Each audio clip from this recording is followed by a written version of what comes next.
बांदरबन का एक पहाड़ी गांव है। रात के आसमान में तारों की बारात सजी हुई है। दूर पहाड़ों की परछाइयां हैं और गांव के लकड़ी के घरों में हल्की रोशनी जल रही है। फोमो एक पहाड़ी चोटी पर खड़ा है।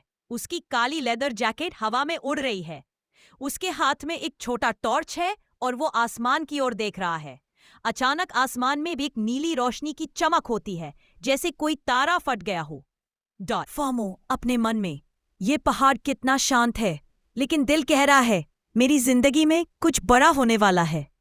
फोमो टॉर्च बंद करता है और पहाड़ से नीचे उतरने लगता है। अचानक जमीन हिलने लगती है।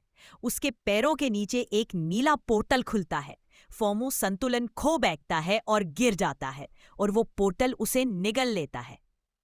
फोमो एक अजीब से जंगल में गिरा पड़ा है।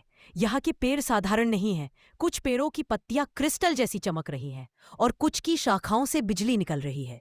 आसमान में 2 चांद हैं, एक लाल, एक नीला। दूर एक धातु का किला दिखता है जिसके चारों ओर बादल घूम रहे हैं। फोमो की जैकेट फट गई है, लेकिन उसकी पहाड़ी फिटनेस उसे तुरंत खड़ा होने में मदद करती है। फोमो इधर उधर देखकर, ये जगह कहाँ है? क्या मैं कोई सपना देख रहा हूं? नहीं, ये तो बहुत ज्यादा असली लग रहा है। अचानक उसके पीछे एक दहाड़ सुनाई देती है। एक बाघ कबीले का योद्धा क्रो उसकी ओर घूर रहा होता है। क्रो की रूपरेखा, लंबा मांसल शरीर, बाघ जैसे पीले आंखें और उसकी बख्तरबंद पोशाक पर बाघ की धारियों का डिजाइन।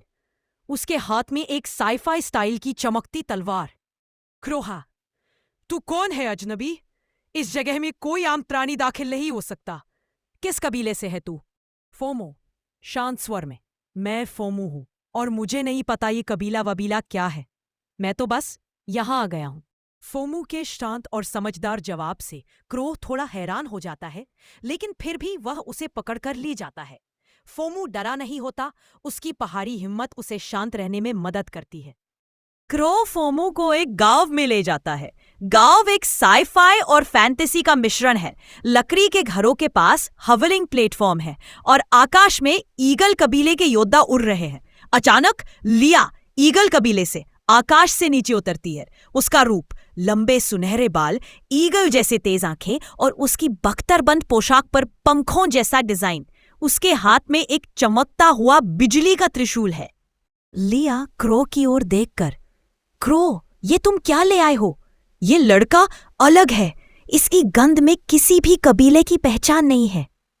फोमो हल्की मुस्कान के साथ, गंध? मैं पहाड़ों से आया हूं। शायद हवा और चीड़ के पेड़ों की खुशबू रह गई हो। मेरा नाम फोमो है।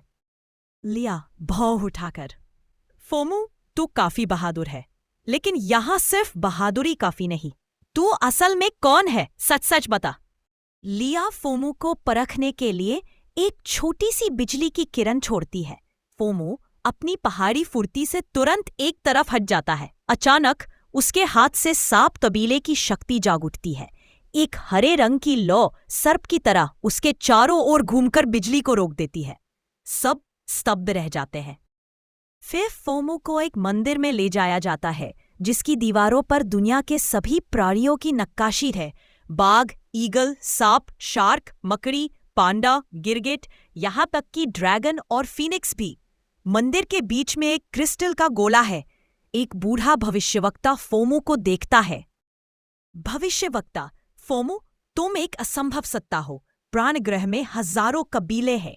पशु, पक्षी, मछली, कीट, हर एक की शक्ति सीमित, लेकिन तुम सबकी शक्ति धारण करते हो। फोमो चकित होकर, सबकी? मतलब मैं बाघ, सांप, यहां तक कि मकड़ी भी बन सकता हूं? लिया हंसते हुए, मकड़ी? अगर तू जाल फेंकेगा तो मैं तो भाग जाऊंगी।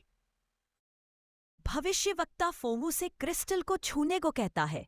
जैसे ही फोमो उसे छूता है, उसके शरीर से रोशनी फूट पड़ती है। उसकी पीठ से ईगल कबीले की शक्ति जाग उठती है। प्रकाश के पंख निकल आते हैं।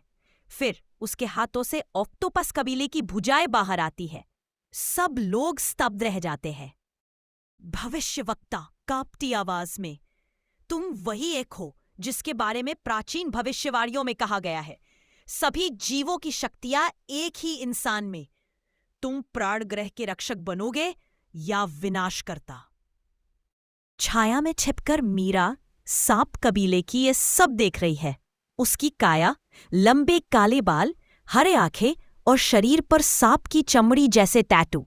उसके होठों पर एक रहस्यमयी मुस्कान है